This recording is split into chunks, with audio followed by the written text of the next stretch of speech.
Hello students, आज हम पढ़ेंगे कोलिगेटिव प्रॉपर्टी। कोलिगेटिव प्रॉपर्टी में हमारे बाकी 3 कोलिगेटिव प्रॉपर्टी हो चुकी हैं। अब हम पढ़ेंगे ऑस्मोटिक प्रेशर। तो ऑस्मोटिक प्रेशर को पढ़ने से पहले हमें क्या पता होना चाहिए? हमें पता होना चाहिए ऑस्मोसिस। ऑस्मोसिस क्या होता है? बिना ऑस्मोसिस को जाने हम ऑस्मोटिक प्रेशर को नहीं समझ सकते। ओके, तो आइए हम बात करते हैं कि ऑस्मोसिस होता क्या है। आपने इसको बायोलॉजी में भी काफ़ी पढ़ा होगा और नेचुरल प्रोसेस में अक्सर होता रहता है। अगर आप कभी ध्यान दें तो ये क्यों होता है, तो वो कुछ कुछ चीज़ें ऐसी होती हैं, स्पॉन्टेनियस चीज़ें, जो ऑस्मोसिस की वजह है उसके पीछे। ओके, जैसे मानिए कि यहाँ पे हमने बीच में एक सेमी परमेबल मेम्ब्रेन लगा दी। ये लगा दी सेमी परमेबल मेम्ब्रेन। क्या है कि वो मेम्ब्रेन जिसमें आपके सॉल्वेंट मॉलिक्यूल ही पास कर सकते हैं, सॉल्यूट मॉलिक्यूल पास नहीं कर सकते। सॉल्वेंट मॉलिक्यूल कैसे पास कर सकते हैं? क्योंकि उनका साइज छोटा है, सॉल्यूट का साइज बड़ा होगा, तो इसलिए वो उसको पास नहीं कर सकते। तो इसको बोलते हैं सेमी परमेबल मेम्ब्रेन। ये कैसे? पिग के जो ब्लैडर होता है उससे बनाई जाती है, और पॉलीमर्स वगैरह से बनाई जाती है, मतलब सिंथेटिक तौर से, और खाल वगैरह से, लेदर वगैरह से बनाई जाती है। ओके, तो अब हम बात करेंगे यहाँ पे, ये हमारा क्या है, एक सेमी परमेबल मेम्ब्रेन यहाँ पे लगा दी। उसमें बारीक बारीक जो होंगे इस तरीके से, तो आप इसको कुछ इस तरीके से, मेरी ड्राइंग कतई बेकार है एकदम। अब इसको ऐसे समझ लीजिए, यहाँ पे सेमी परमेबल मेम्ब्रेन लगी हुई है, ठीक है। तो यहाँ पे एक लिक्विड यहाँ है और एक लिक्विड यहाँ। तो इस लिक्विड के दोनों में एक तरफ में कहीं भी ऐसा करेंगे, लेवल दोनों का बराबर कर लेते हैं इस टाइम पे। ओके, बीच में क्या है? सेमी परमेबल मेम्ब्रेन है, बारीक बारीक आपके।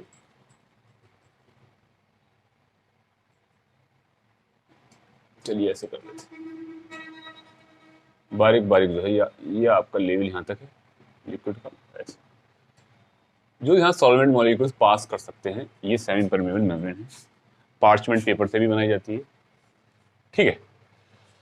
तो देखिए अब क्या है इसमें, ये आपका प्योर लिक्विड मान लीजिए एक तरीके से। वाटर ले लीजिए, वाटर का एग्जांपल ले लेते हैं, और यहां पे आप वाटर के साथ आप कोई सॉल्ट वगैरह डाल लीजिए।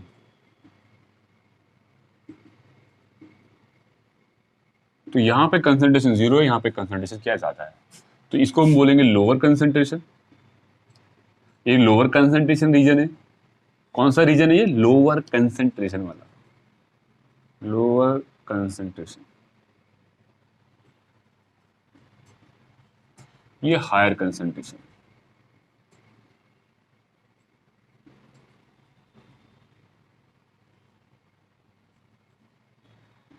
ठीक है। Lower concentration, higher concentration. तो हमें पता है कि पहले ही हमें पता है कि जो वेपर्स बनेंगी प्योर वाली की, वो ज्यादा बनेंगी, और जो ये यहाँ पे नॉन वोलेटाइल सॉलिड जो होगा, सॉल्ट, उसकी वजह से यहाँ पे वेपर जो बनेंगी कम बनेंगी। लोअरिंग इन वेपर प्रेशर में हम पढ़ चुके हैं। अगर आपने नहीं पढ़ा है तो आप पीछे जाके वीडियो पे जाके देखें। यहाँ पे वेपर बनेंगी कम। तो भाई वेपर प्रेशर क्या होगा? इधर ज्यादा होगा, इधर हाई प्रेशर होगा, हाई वेपर प्रेशर होगा। इधर इधर क्या होगा? लो वेपर प्रेशर होगा, है ना। तो इधर लो हाई है, इधर लो है। अब देखिए, जब प्रेशर होगा तो यहाँ पे लिक्विड की सरफेस पे लगेगा, ये यहाँ लगेगा। तो कुछ सॉल्वेंट के मॉलिक्यूल इधर जाएंगे और कुछ सॉल्वेंट मॉलिक्यूल इधर जाएंगे। लेकिन अब प्रेशर आप इसको दबाएंगे तो वो इधर भागेगा, लेकिन सॉल्यूट के नहीं जाएंगे। इधर सॉल्यूट तो है नहीं, तो सॉल्यूट के इधर जाएंगे नहीं। हाँ, ये नहीं, आप ये नहीं कह सकते कि इधर के सॉल्वेंट के मॉलिक्यूल इधर नहीं आएंगे। लेकिन जो अगर यहाँ से 5 आ रहे होंगे तो 50 इधर से जा रहे होंगे। तो नेट जो होगा, मतलब 5 इधर से आ रहे हैं, 50 इधर जा रहे हैं, तो 45 ओवरऑल नेट जो है 45 इधर ही जा रहे हैं। तो नेट फ्लो जो होगा, नेट फ्लो किसका? सॉल्वेंट का जो होगा, वो क्या होगा? फ्रॉम लोअर कंसंट्रेशन से टू हायर कंसंट्रेशन की तरफ रहेगा, ठीक है। तो इसी फ्लो को जो सॉल्वेंट का मॉलिक्यूल, और किसके किसके थ्रू? इस पार्चमेंट पेपर के थ्रू या फिर सेमी परमेबल मेम्ब्रेन के थ्रू, जो फ्लो हो रहा है, जो नेट फ्लो हो रहा है सॉल्वेंट मॉलिक्यूल का लो कंसंट्रेशन से हाई कंसंट्रेशन की तरफ, किसके थ्रू? सेमी परमिएबल मेम्ब्रेन के थ्रू। तो इसी को बोलते हैं हम ऑस्मोसिस। क्या कहते हैं? ये कि वो क्या है? वो ऑस्मोसिस है। ठीक है, तो ऑस्मोसिस को हम ऐसे लिखते हैं, द स्पॉन्टेनियस। स्पॉन्टेनियस का मतलब खुद ही खुद, नेचुरल। आप तो कोई फोर्स नहीं लगा रहे, आप जो भी लग रही है नेचुरल फोर्स लग रही है, जो भी आपका है। The spontaneous net flow of solvent molecule from low concentration to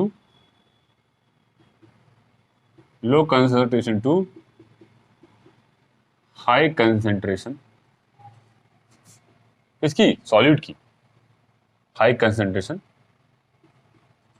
solution. जो स्पॉन्टेनियस नेट फ्लो होता है किसका? सॉल्वेंट मॉलिक्यूल का, लो कंसंट्रेशन से हाई कंसंट्रेशन की तरफ through semi permeable membrane, through selectively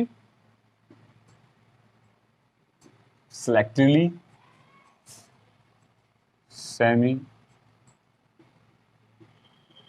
permeable membrane, semi permeable membrane.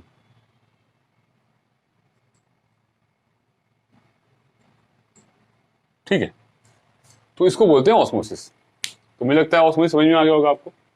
तो osmosis ये होता है, जो फ्लो होता है सॉल्वेंट मॉलिक्यूल का, हम ये नहीं कह रहे कि उधर से नहीं होगा, लेकिन ज्यादा इधर से होगा तो नेट फ्लो हम इधर से ही मानेंगे। ठीक है, तो नेट फ्लो जो होता है, क्यों होता है फ्लो? इधर प्रेशर ज्यादा है, उधर प्रेशर कम है। तो प्रेशर कम ज्यादा होने की वजह से कौन सा? Vapour pressure. इसकी लिक्विड, ये लिक्विड है, प्योर लिक्विड है, ये सॉल्यूशन है, यहाँ वेपर कम बनती है। हम ऑलरेडी पढ़ चुके हैं कोलिगेटिव प्रॉपर्टी में, लोअरिंग ऑफ वेपर प्रेशर या relative lowering of vapour pressure, पहले ही पढ़ चुके हैं हम सॉल्यूशन में। काफी देर से यही पढ़ते आ रहे हैं कि वेपर जो होता है कम बनता है अगर नॉन वोलेटाइल सॉल्यूट आप मिला दो तो।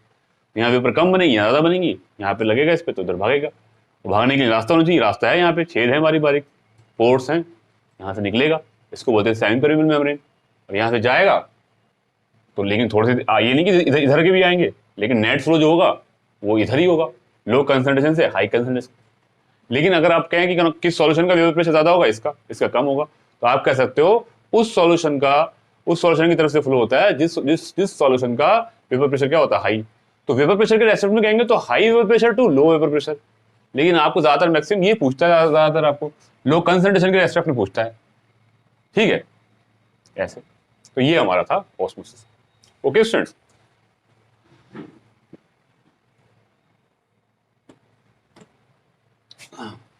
अब देखिए, जाहिर सी बात है कि आप यहां पे प्रेशर बढ़ेगा और ये ऊपर भी जाएगा, और जब ये ऊपर जाएगा तो क्या होगा? तो क्या, ये देखिए, ये इकट्ठा हो जाएगा ऊपर वाटर। तो इधर ये थोड़ा सा क्या नाम है, लेवल बढ़ जाएगा, इधर जाता रहेगा सॉलिड मॉलिक्यूल इधर जाएगा तो बढ़ जाएगा। तो कितना बढ़ेगा? ये जितना, मान लो ये प्रेशर यहाँ पे, मान लो ये प्रेशर कितना था? ये था आपका 0.8 atm। यहाँ पे कितना था पहले? कितना था? 0.6 ले लीजिए। यहाँ पे प्रेशर कम होगा, सपोज समझाने के लिए बोल रहा हूँ, 0.8 atm 0.6 atm। तो इसका कितना कम है? 0.2 atm कम है इसका। ठीक है, तो ये ऐसे जाएगा, और जब ये पानी वाटर लेवल ऊपर बढ़ जाएगा तो इसकी हाइट क्या होगी? h। तो आप क्या कह सकते हो? Rho g h, h height, rho density, g gravity. तो ये जो होगा, ये हाइड्रोलिक जो प्रेशर, वो जो हाइड्रोलिक प्रेशर होगा वो इतना हो जाएगा।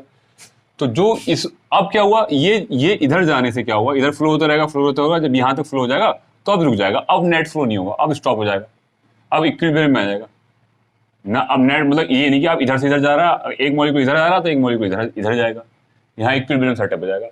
अब ये वाला जो प्रेशर है और ये प्रेशर बराबर हो जाएगा, तो मतलब ये रो जी एच है ना, वो कितना इधर गया।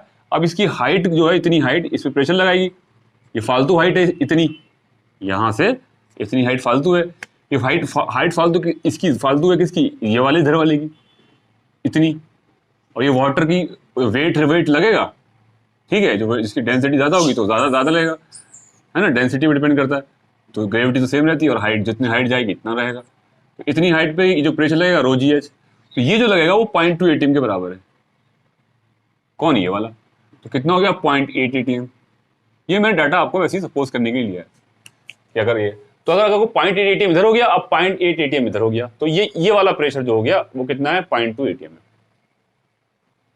ओके, तो ये रो जी एच क्या, ये भी के प्रेशर है एक, तो ये एक्स्ट्रा प्रेशर लगाया हमने 0.2 एटीएम, ये खुद ही खुद कुदरत ने लगाया, थोड़ी देर बाद तो रुक गया, अब ऑस्मोसिस रुक जाएगी।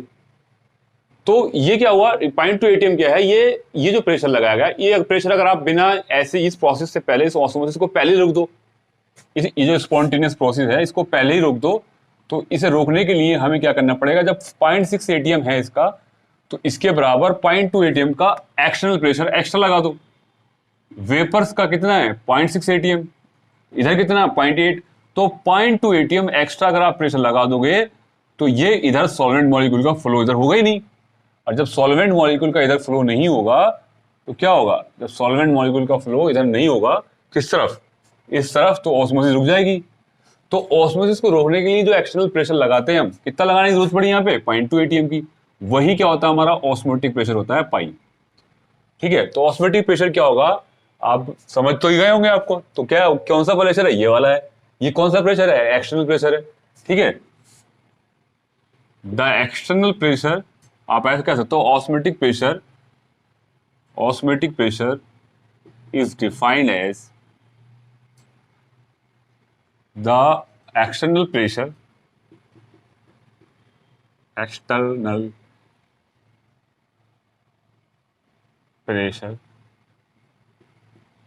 is required to stop the osmosis,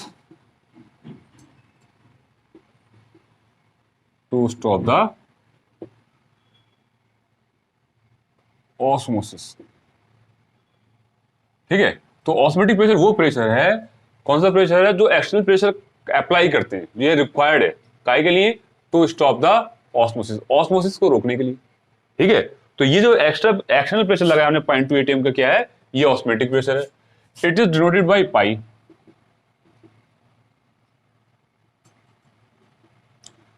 पाई से डिनोट करते हैं प्रेशर को। ओके, तो जैसे जैसे अब देखो ये पाई किस पर डिपेंड करेगा, अगर आप यहां पे नॉन वोलेटाइल सॉल्यूट ज्यादा डालेंगे तो प्रेशर यहां पे कम बनेगा। यहां पे क्या होगा, आप नॉन वोलेटाइल सॉल्यूट अगर आप ज्यादा डालोगे तो यहां पे प्रेशर कम बनेगा और कम बनेगा, और ज्यादा डालोगे तो और कम बनेगा, तो जब और कम बनेगा तो ये प्रेशर भी इसका कम बनेगा, तो मतलब ज्यादा कम करेगा, मतलब 4 ही बना। तो आप किसको कितना चाहिए 4 एटीएम चाहिए, तो जितने आप नॉन वोलेटाइल सॉल्यूट डाल रहे हो तो इतना ही आपको इसके इक्वल होने के लिए ज्यादा प्रेशर चाहिए होगा, रिक्वायर्ड प्रेशर क्या होगा, ज्यादा बढ़ गया। तो ये अगर आप नॉन वोलेटाइल सॉल्यूट यहाँ पे ज्यादा डाल रहे हो तो क्या होगा, पाई भी जो होगा आपका वो बढ़ेगा। ये पाई क्या है, जो एक्सटर्नल प्रेशर जो इसके बराबर करना है हमें, जो लो कंसंट्रेशन वाला जो वेपर प्रेशर है उसके बराबर करना है हमें। ठीक है, तो इसका 8 है तो उसका 0.4 रह गया, क्यों हुआ 0.4, जैसे आप ये डाल रहे हो तो ये प्रेशर कम हो रहा है, तो उसको रिक्वायर्ड कितना है, रिक्वायर्ड ये वाला है, तभी तो 8 हो पाएगा, तभी तो दोनों तरफ प्रेशर होगा, तभी तो ये ऑस्मोसिस रुकेगा। तो ऑस्मोसिस को रोकने के लिए जो एक्सटर्नल प्रेशर होता है वही होता है ऑस्मोटिक प्रेशर होता है। तो जो ऑस्मोसिस को रोकने के लिए जो प्रेशर होगा रिक्वायर्ड होगा वो क्या होगा, ऑस्मोटिक प्रेशर होगा। तो ये जो पाई है ना, ये पाई लगातार बढ़ रहा है कब है, अगर आप नॉन वोलेटाइल सॉल्यूट ज्यादा डाल रहे हो, मतलब अगर कंसंट्रेशन आप बढ़ा रहे हो, अगर कंसंट्रेशन ज्यादा होगी इसकी इधर, तो इसका पाई भी क्या होगा, ज्यादा बढ़ेगा। कंसंट्रेशन कम कर दोगे, यहाँ कंसंट्रेशन कम कर दोगे तो ये प्रेशर थोड़े बढ़ जाएगा, तो ये यहाँ भी ये प्रेशर बढ़ जाएगा, तो ये 6 हो जाएगा, तो आपको सिर्फ 2 की जरूरत पड़ेगी, और कम कर दोगे तो भैया आपको क्या नाम है, ये 7 हो जाएगा, आपको सिर्फ 1 की जरूरत पड़ेगी। तो जैसे जैसे आप कंसंट्रेशन कम कर रहे हो तो पाई कम हो रहा है, और जैसे जैसे आप कंसंट्रेशन आपकी बढ़ा रहे हो इसकी, तो ये चीज तो कम होगी, ये वाला प्रेशर तो कम होगा, लेकिन रिक्वायर्ड वाला क्या हो जाएगा, बढ़ जाएगा। अगर यहाँ पे ये 6 है तो यहाँ पे कितना जरूरत पड़ेगी 2 की, और यहाँ पे अगर 4 है तो यहाँ देखो कितनी जरूरत पड़ेगी 4 की। तो साफ साफ लग रहा है जो पाई जो है ना वो सीधा सीधा डायरेक्टली प्रोपोर्शनल किसके है, कंसंट्रेशन के, सीधा सीधा कंसंट्रेशन के डायरेक्टली प्रोपोर्शनल है। ठीक है, और टेम्परेचर के ही प्रोपोर्शनल होता है। तो पाई इज इक्वल टू क्या होगा, पाई इज इक्वल टू हो जाता है हमारा directly proportional C into T, और ये क्या यहाँ पे आ जाएगा R T C R T. तो ये कहां से आप ले सकते हो, आप यहां से ले तो P is equal to NRT से। जो प्रेशर है ये यहाँ पे पाई है, पाई लिख लेंगे, प्रेशर यहाँ पे पाई है, वी इधर चला जाएगा एन के नीचे आर टी, नंबर मोल्स पर वॉल्यूम क्या कंसंट्रेशन होती है सी आर टी। ये आ गया आपका pi is equal to C R T. Pi क्या है? Osmotic pressure. आर क्या है? Gas constant. सी तो आपको पता ही है क्या है, सी बताइए कंसंट्रेशन। और टी क्या है? Temperature in kelvin. ठीक है, P is equal to N R T. तो साफ साफ बात है, तो नंबर ऑफ मोल्स को आप और भी चेंज कर सकते हो कंसंट्रेशन को, और कितना कर सकते हो कंसंट्रेशन को। यहां मैं लिख देता हूँ, यहाँ आपको नहीं दिख रहा होगा, यहां लिख देता हूँ मैं। पाई इज इक्वल टू क्या हो जाएगा? C R T. तो एन अपॉन वी की जगह लिख दिया हमने सी आर टी। तो पाई एन अपॉन वी की जगह आप नंबर ऑफ मोल्स को और भी लिख सकते हो ऐसे। कैसे? वेट अपॉन वेट सॉल्यूट, है ना, और molecular mass of solute into V into R into T. देखिए ये क्या ऑस्मोटिक, ये ऑस्मोटिक प्रेशर क्या है? कोलिगेटिव प्रॉपर्टी है, और उसका रिलेशन कैसे है मॉलिक्यूलर मास से? इनवर्सली है ना। तो सारी कोलिगेटिव प्रॉपर्टी का रिलेशन कैसा रहता है? मॉलिक्यूलर सॉल्यूट के मॉलिक्यूलर मास से इनवर्सली रहता है। ठीक है, तो ये क्या था हमारा? ऑस्मोटिक प्रेशर था। ओके, तो हमारा ऑस्मोसिस क्लियर हो गया, ऑस्मोटिक प्रेशर क्लियर हो गया कि ऑस्मोटिक प्रेशर क्या होता है। ये आपका मैथमेटिकल रिलेशन समझ में आ गया होगा आपको। अब बात करते हैं कुछ कुछ सॉल्यूशन होते हैं, isotonic solution, hypertonic solution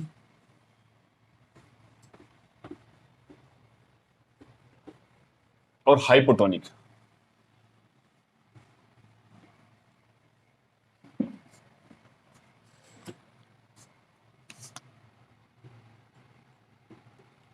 hypertonic पढ़ना है एक तो, आइसोटोनिक और हाइपोटोनिक, ये सब सॉल्यूशन है।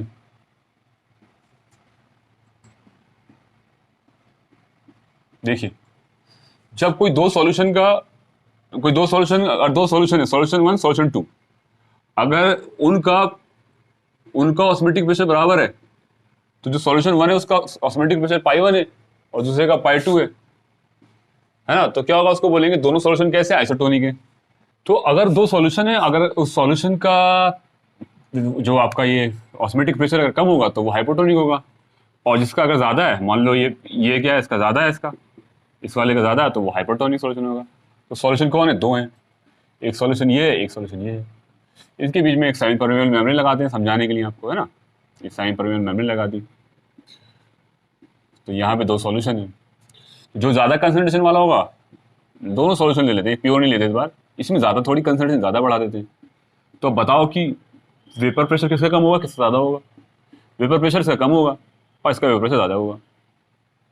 तो इसका मतलब वेपर प्रेशर ज्यादा होगा तो इसका कम होगा वेपर प्रेशर। अब जिसका वेपर प्रेशर कम होगा तो इसको ज्यादा लगाना पड़ेगा, इसको ज्यादा लगाना पड़ेगा ऑस्मोटिक प्रेशर, इसको रोकने, इसको वो करने के लिए, इसके बराबर करने के लिए। तो ऑस्मोटिक प्रेशर जो है आपको ज्यादा कब जितनी ज्यादा कंसंट्रेशन होगी जिसकी, उसका ऑस्मोटिक प्रेशर भी ज्यादा होगा। तो आप ये कह सकते हो अगर दो सॉल्यूशन है उनका ऑस्मोटिक प्रेशर बराबर है, इसका मतलब इन दोनों की कंसंट्रेशन बराबर है। अगर दोनों की कंसंट्रेशन बराबर है, मानो ये इस तरीके से आप इसको समझिएगा, अगर दोनों की कंसंट्रेशन बराबर है, दोनों का यहाँ प्रेशर बराबर है, तो कोई जरूरत ही नहीं है आपको अप्लाई करने के लिए, है ना। तो इसलिए क्या होगा? बराबर होगा। तो आप किसी एक प्योर से कंपेयर करके देखिए, मैं एक प्योर बनाता हूँ, प्योर वाटर बनाता हूँ, फिर उसको मैं आपको एक्सप्लेन करता हूँ। ये एग्जाम्पल लेता हूँ, यहाँ पे सेमी परमेबल मेम्ब्रेन है, इसको यहाँ बीच में मैं सेमी परमेबल मेम्ब्रेन लगाता हूँ, ऐसे यहाँ भी लगा देता हूँ। ये प्योर है, प्योर वाटर। यहाँ पे मैंने 2 मोल डाल दिए, यहाँ पे मैंने 3 मोल डाल दिए। ठीक है, इससे बड़ा अच्छा समझ में आएगा। ये प्योर है तो इसकी वेपर प्रेशर सबसे ज्यादा होंगी, यहाँ बना देते हैं ऐसे, और इसकी वेपर प्रेशर जो होंगी थोड़ी कम होंगी। यहाँ पे ज्यादा डाली, कंसंट्रेशन ज्यादा करी है, तो इसकी वेपर प्रेशर और कम होंगी। तो देखो अभी हम इसका और इसका समझते हैं। तो इसको ये मान लीजिए इसका 0.8 ATM है और इसका है 0.6 ATM प्रेशर। तो इसको इससे यहाँ से ऑस्मोसिस रोकने के लिए अब इसको आप बंद करके रखिए, इसे थोड़ा शटर डाउन करिए, इन दोनों को देखते हैं। तो इसका 0.6 ATM है, तो इसको 0.2 ATM चाहिए एक्स्ट्रा, तभी ये ऑस्मोसिस रुकेगा इसका। ये सेमी परमेबल मेम्ब्रेन है, यहीं से तो पास होगा सॉल्वेंट, इसको रोकने के लिए 2 ATM चाहिए। ये तो आपका ऑस्मोटिक प्रेशर हो जाएगा। इसको मैं बोलूँ, इसको मैंने 1 बोल दूँ, इसको मैं 2 बोल दूँ, ये क्या है? पाई 2। तो ऑस्मोटिक इस सॉल्यूशन का जो ऑस्मोटिक प्रेशर कितना है? 0.2 है। अब देखिए यहाँ पे कंसंट्रेशन ज्यादा है तो यहाँ पे और कम बनेगा, तो यहाँ पे जो होगा और ये कम बनेगा, तो मान लो 5.5 ATM है, 0.5 ATM। तो इसको कितना जरूरत है इसको ऑस्मोसिस रोकने के लिए? अब मैं यहाँ बंद कर दिया मैंने, अब यहाँ से सॉल्वेंट कहाँ फ्लो होगा, इधर से इधर, लो कंसंट्रेशन से हाई कंसंट्रेशन की तरफ, है ना। अब ये दो चैम्बर है हमारे, ये चैम्बर नहीं है हमारा, तो इसको कितना चाहिए अभी, 0.3 atm चाहिए एक्स्ट्रा। तो ये तो एक्सटर्नल प्रेशर है और इसी को बोलेंगे ऑस्मोटिक प्रेशर। तो इसका पाई 1 कितना है, 0.3 atm, और इस सॉल्यूशन का पाई टू कितना है, 0.28 atm। पाई 2 ये पाई 2 है क्या, ये ऑस्मोटिक प्रेशर, ये ऑस्मोटिक प्रेशर, ये इसका पहले वाले का ऑस्मोटिक प्रेशर पाई 1 और दूसरे वाले का ऑस्मोटिक प्रेशर पाई 2। अब देखिए अब ये 0.2 atm, इन दोनों में ऑस्मोटिक प्रेशर किसका ज्यादा है, ऑस्मोटिक प्रेशर इसका ज्यादा है, तो पाई 1 इज ग्रेटर देन पाई 2। तो हम ये कहूंगा ये जो है ना ये हाइपरटोनिक है। ये कैसा है, हाइपरटोनिक सॉल्यूशन है, हाइपर, ठीक है, इसका कम है तो ये क्या, हाइपोटोनिक सॉल्यूशन है। तो हाइपर है, ये हाइपोटोनिक है, ठीक है। तो हाइपरटोनिक और हाइपोटोनिक समझ में आ गया। जिसका ऑस्मोटिक प्रेशर ज्यादा होता है वो क्या होगा, वो हाइपर होता है, और इसका ऑस्मोटिक प्रेशर, जिस सॉल्यूशन का ऑस्मोटिक प्रेशर कम होता है उसका हाइपो होता है।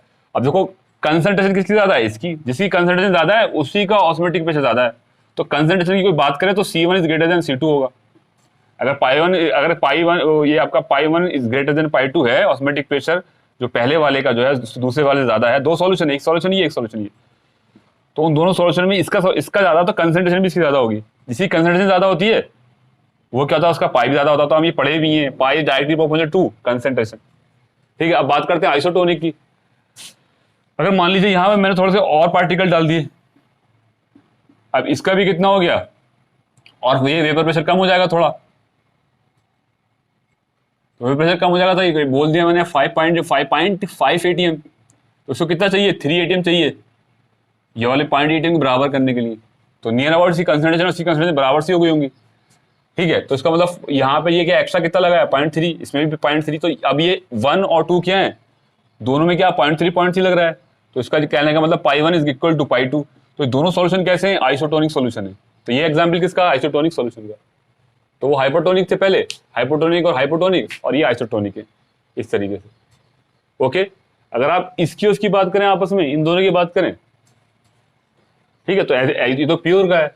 तो एक्सटर्नल जो ऑस्मोसिस रोकने के लिए जो एक्स्ट्रा प्रेशर लगाया जाता है तो वो कहलाता है आपका। तो यहाँ तो हम बस यहाँ फ्लो समझा सकते हैं कि ये फ्लो जो होगा वो नेट फ्लो जो होगा इधर से इधर को होगा, और आप एक्स्ट्रा लगा दोगे तो वो ऑस्मोसिस रुक जाएगा, ठीक है। तो ये था हमारा हाइपरटोनिक, हाइपोटोनिक और आइसोटोनिक सॉल्यूशन।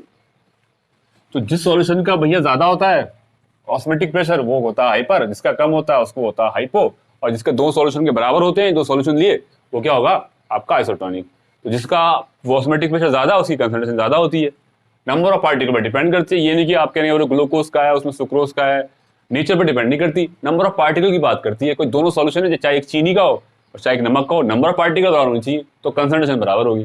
कंसंट्रेशन बराबर होगी तो उसका क्या होगा, उसका जो पाई जो होगा वो भी बराबर होगा, ऑस्मोटिक प्रेशर भी बराबर होगा। और ऑस्मोटिक प्रेशर आपको पता ही क्या होता है, ऑस्मोटिक प्रेशर। अब बात करते हैं रिवर्स ऑस्मोसिस, RO जो आपके घरों में लगा रहता है, रिवर्स ऑस्मोसिस। तो रिवर्स ऑस्मोसिस को समझते हैं तो पहले तो आप ऑस्मोसिस को समझ लीजिएगा। यहाँ से क्या है, यहाँ वाटर है प्योर एकदम, और यहाँ पे कैसा है, इम्प्योर वाटर है। ज्यादातर इम्प्योर वाटर आता है यहाँ से, और प्योर वाटर हम यहाँ से पीते हैं।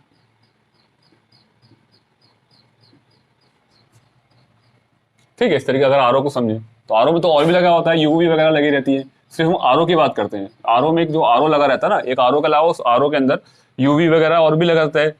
किसी कार्बन की नैनो टेक्नोलॉजी भी लगी रहती है, कार्बन की, कार्बन से वो सिल्वर लगा रहता है, silver technology, nano silver technology, ठीक है। कार्बन से भी मतलब काफी चीजों से उसके बैक्टीरिया को मारने के लिए किया जाता है। लेकिन यहाँ तो क्या है कि आपके लेड वगैरह के पार्टिकल पास ना करें, तो इसको समझते हैं पहले। तो यहाँ पे क्या है, प्योर वाटर है तो इसका वेपर प्रेशर ज्यादा होगा, इसका वेपर प्रेशर कैसा होगा, इसका वेपर प्रेशर कम होगा। तो फ्लो कैसे रहेगा, फ्लो ऐसे रहेगा, प्योर वाटर से इम्प्योर की तरफ रहेगा। ये कैसा है, इम्प्योर वाटर जो आपका सप्लाई आ रहा है और ये आप यहाँ से पी रहे हैं, तो यहाँ भी होगा तो सॉल्वेंट तो इधर फ्लो हो रहे हैं, लेकिन हमें तो इधर लेना है वाटर हमें ये वाटर निकालना है, इसमें से इम्प्योरिटी को रोकना है। तो ये जो है ये सॉलिड को तो पास होने नहीं देगा, सेमी परमेबल मेम्ब्रेन रहती है इसके अंदर, RO के अंदर, लेकिन ये तो उल्टा हो रहा है, तो RO मुझे इधर आना चाहिए। तो देखिए ये अगर इसका प्रेशर 0.8 atm है और इसका क्या है 0.6 atm, तो कम से कम 0.2 atm तो यहाँ लगेगा तो इसके ऑस्मोसिस को रुके। अब रुक गया, ऑस्मोसिस रुक गया। अब ऑस्मोटिक प्रेशर से एक्स्ट्रा प्रेशर आप और लगा दो, 0.1 atm का लगा दो। जो एक्स्ट्रा प्रेशर आप लगाओगे तो क्या होगा, तो ये कितना हो जाएगा 0.68, ये हो जाएगा 0.9 atm इस साइड का, और इस साइड कितना हो जाएगा 0.8 atm। तो अब ऑस्मोटिक प्रेशर किस, अब जो टोटल प्रेशर एक्सटर्नल प्रेशर किसका ज़्यादा हो गया, टोटल प्रेशर ये 0.8 एटीएम 0.9 एटीएम, तो सॉल्वेंट इधर फ्लो होगा। तो कहने का मतलब है आरओ में क्या होता है, आरओ में ये था आपका प्रेशर था 0.6 वेपर प्रेशर था इसका, और उसके ऊपर क्या 0.2 क्या है, 0.2 ये आपका जो इसको ऑस्मोसिस को रोके। तो ऑस्मोटिक प्रेशर से जो एक्स्ट्रा प्रेशर लगाया जाता है ऑस्मोसिस को रिवर्स करने के लिए, रिवर्स फ्लो करने के लिए, ठीक है। रिवर्स कैसे है, ये लो कंसंट्रेशन थी और ये क्या है, हाई कंसंट्रेशन है। तो अब फ्लो क्या हो रहा है, हाई कंसंट्रेशन से क्या हो रहा है, लो हो रहा है, उल्टा हो रहा है, रिवर्स हो रही है। वो कैसे हो रही है, जब आप ऑस्मोटिक प्रेशर से भी एक्स्ट्रा प्रेशर लगा रहे हैं, ठीक है। तो कहना है फॉर द रिवर्स ऑस्मोसिस, तो रिवर्स ऑस्मोसिस उल्टी ऑस्मोसिस कराने के लिए क्या करना पड़ेगा, वी हैव टू अप्लाई, या वी आर रिक्वायर्ड, या वी हैव टू अप्लाई कर लेंगे हम extra external pressure above osmotic pressure. तो हमें एक्स्ट्रा क्या होगा, एक्सटर्नल प्रेशर लगाना पड़ेगा, ठीक है। ये एक्स्ट्रा एक्सटर्नल प्रेशर कौन सा है, हमारा पॉइंट ये वाला जो हमने लगाया, ठीक है। तो रिवर्स ऑस्मोसिस के लिए क्या करना पड़ेगा हमें, we have to apply extra external pressure, ठीक है। किसका, एक्स्ट्रा हमें एक्सटर्नल प्रेशर लगाना पड़ेगा, किससे, इससे 0.2 एटीएम से।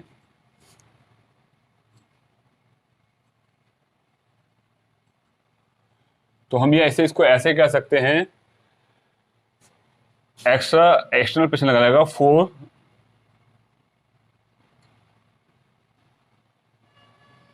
इस तरीके से बोलें, for the reverse osmosis we apply extra pressure than osmotic pressure, then osmotic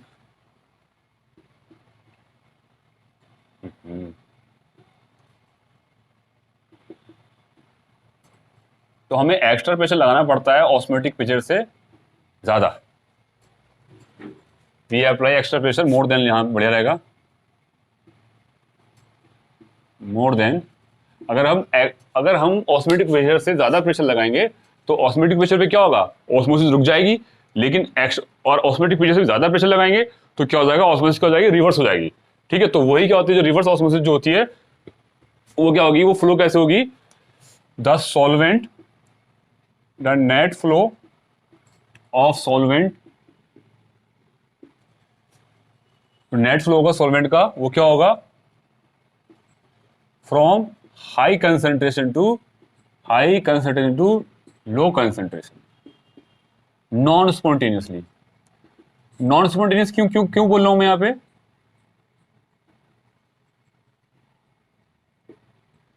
मतलब स्पॉन्टेनियसली क्या होगा कि आपने कुछ नहीं लगाया, वो अपने से कोई आप एक्स्ट्रा बिजली से लगाएं, कोई प्रेशर लगाएं, या एक्स्ट्रा प्रेशर लगा रहे हैं आप, एक तो ऑस्मोटिक प्रेशर लगा रहे हैं आप और ये वाला प्रेशर लगा रहे हैं, ऑस्मोटिक प्रेशर से भी एक्स्ट्रा प्रेशर लगा रहे हैं, मतलब 0.2 और 0.1 टोटल मिला के 0.3 आप प्रेशर लगा रहे हैं ऑस्मोसिस को रिवर्स करने के लिए। और अगर आप 0.2 लगाएंगे तो सिर्फ ऑस्मोसिस रुकेगी, आपको रिवर्स फ्लो कराना है। आपको जनरली क्या होता है, जो स्पॉन्टेनियसली क्या होता है, आपका लो कंसंट्रेशन से हाई कंसंट्रेशन की तरफ नेट फ्लो होता है सॉल्वेंट का, ठीक है। लेकिन अब क्या होगा, हाई कंसंट्रेशन से लो कंसंट्रेशन की तरफ क्या होगा, आपका नेट फ्लो होगा, net flow of solvent from high concentration to low concentration, ठीक है, स्पॉन्टेनियसली। मतलब कहने का मतलब है आपको ये एक्स्ट्रा आपको प्रेशर लगाना पड़ेगा। जब आपको एक्स्ट्रा प्रेशर लगाना पड़ रहा है तो वो चीज तो स्पॉन्टेनियस है नहीं, और जनरली जो ऑस्मोसिस क्या है वो स्पॉन्टेनियस प्रोसेस है, और जो आरओ क्या है वो नॉन स्पॉन्टेनियस प्रोसेस है। तो ये फर्क है आरओ का और ऑस्मोसिस का। आरओ क्या है, रिवर्स ऑस्मोसिस, और ओ क्या है, ऑस्मोसिस। तो ओक में और आरओ में ये डिफरेंस है। तो ये हमारी कोलिगेटिव प्रॉपर्टी थी फ्रेंड, ठीक है। तो आरओ मुझे लगता है अच्छे खास समझ में आ गया होगा कि आरओ कैसे वर्क करता है घर में, है ना। तो इस तरीके से ये आरओ वर्क करता है, हाइपरटोनिक, और सब ये आपको आ गया होगा। ये आपको बायोलॉजी में काफी पढ़ेंगे आप ऑस्मोसिस को, किस तरीके से आप छुहारे को आप पानी में डाल दें तो किस तरीके से वो फूल जाता है ना। कभी अंडे को डालते हैं तो उसका साइज, कभी छुहारे को, किशमिश वगैरह को डालेंगे तो वो बढ़ जाता है। जो उसकी जो जो वो होती है लेयर होती है वो काय के लिए काम करती है, सेमी परमेबल मेम्ब्रेन की तरह काम करती है। तो अंदर अगर कंसंट्रेशन ज़्यादा है तो बाहर का अंदर चला जाएगा सॉल्वेंट, और अगर आप उसी चीज़ को आप किसी किसी फल को, अंगूर को आप नमक के पानी में डाल देंगे, और नमक का पानी क्या है, हायर कंसंट्रेशन, तो उसके अंदर का पानी, नमक जो जो आपका अंगूर का पानी है वो बाहर निकल के आ जाएगा। तो इस तरीके से क्या है, तो कहना हमें पता है ये सब ऑस्मोसिस है, और हम बायोलॉजी में काफ़ी पढ़ते हैं इन चीज़ों को। तो ऑस्मोसिस क्या है, एक तरीके से नेट फ्लो है सॉल्वेंट मॉलिक्यूल का लो कंसंट्रेशन से हाई कंसंट्रेशन की तरफ, और आरओ क्या है, उसका उल्टा है। ओके स्टूडेंट, मुझे लगता है आपको बिल्कुल क्लियर हो गई होगी कोलिगेटिव प्रॉपर्टी। अब इसके न्यूमेरिकल जो है, पूरे चैप्टर के न्यूमेरिकल हम अलग अलग वीडियो में करेंगे टॉपिक वाइज। यहाँ से आपका अच्छे से कॉन्सेप्ट क्लियर हो गए हैं सारे, जितना भी थ्योरेटिकल पार्ट था और जो भी आपका मैथमेटिकली जो फार्मूले थे। ठीक है, ओके स्टूडेंट्स, बाय, मिलते हैं नेक्स्ट वीडियो में। Okay, bye bye.